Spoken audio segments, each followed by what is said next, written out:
Daily Bible reading, Hebrews chapter 7.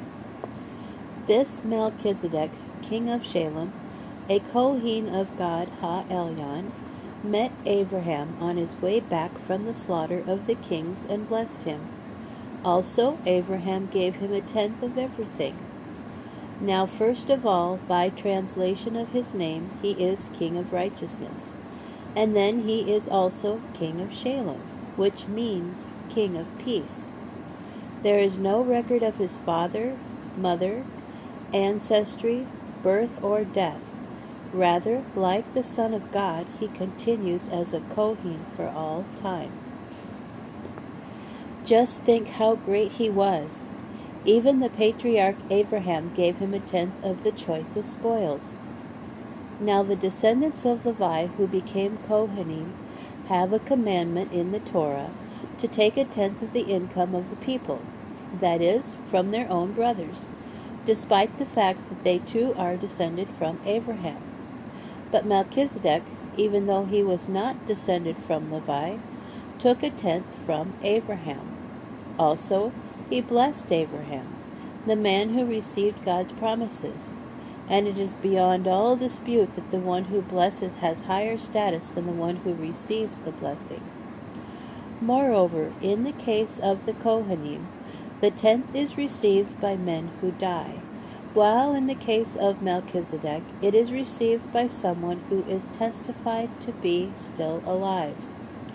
One might go even further and say that Levi, who himself receives tenths, paid a tenth through Abraham, inasmuch as he was still in his ancestor Abraham's body when Melchizedek met him. Therefore, if it had been possible to reach the goal through the system of Kohanim derived from Levi, since in connection with it the people were given the Torah, what need would there have been for another, different kind of Kohen, the one spoken of as to be compared with Melchizedek, and not to be compared with Aaron? For if the system of Kohanim is transformed, there must be of necessity occur a transformation of Torah. The one about whom these things are said belongs to another tribe, from which no one has ever served at the altar. For everyone knows that our Lord arose out of Yehudah, and that Moshe said nothing about his tribe when he spoke about Kohanim. It becomes even clearer if a different kind of Kohen, one like Melchizedek, arises, one who became a Kohen, not by virtue of a rule in the Torah concerning physical descent, but by virtue of the power of an indestructible life. For it is stated, "You are Kohen forever," to be compared with Melchizedek. Thus, on the one hand, the earlier rule is set aside because of its weakness and inefficacy, for the Torah did not bring anything to the goal, and, on the other hand, a hope of something better is introduced, through which we are drawing near to God. What is more, God swore an oath, for no oath was sworn in connection with those who became a Kohanim now.